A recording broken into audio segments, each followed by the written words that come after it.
Sea Fantasy takes a simple concept like fishing and does something interesting with it. Basically, it's a story about a 16-year-old kid named Rod who lives on a small island with his mom. He loves fishing, and one day he meets his friend called Axel, who suggests they leave the island to go fishing around the world. Pretty standard setup, but then things get weird in a good way. The actual fishing mechanics are surprisingly solid, but of course, for a game in which this is the primary mechanic, it better is. When you spot fish shadows in the water, you throw your line, and there's a timing-based minigame where you have to match gauges to bring down the fish's health.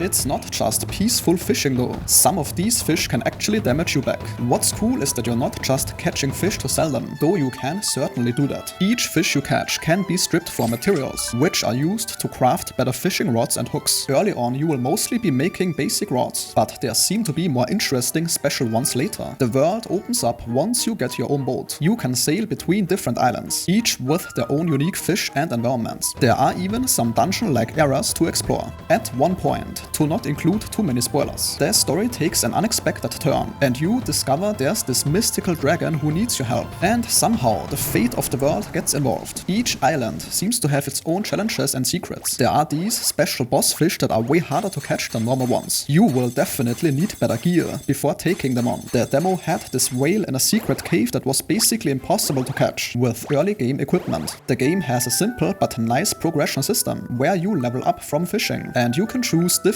upgrades that affect how you fish. You will also need to manage your money carefully, buying new equipment, paying for boat rides between islands before you get your own boat, and staying at inns to restore your health. There are also these cool golden fish shadows that seem to require special approaches to catch. The game should take about 10 hours to finish the main story, with up to 20 hours if you do all the side content. It seems like a solid mix of relaxing fishing gameplay with enough RPG elements and story twists to keep things interesting. Not revolutionary maybe, but it looks like it knows exactly what it wants to be and executes on that well. And that sentence concludes today's video. If your time was respected, a like or comment is very much appreciated.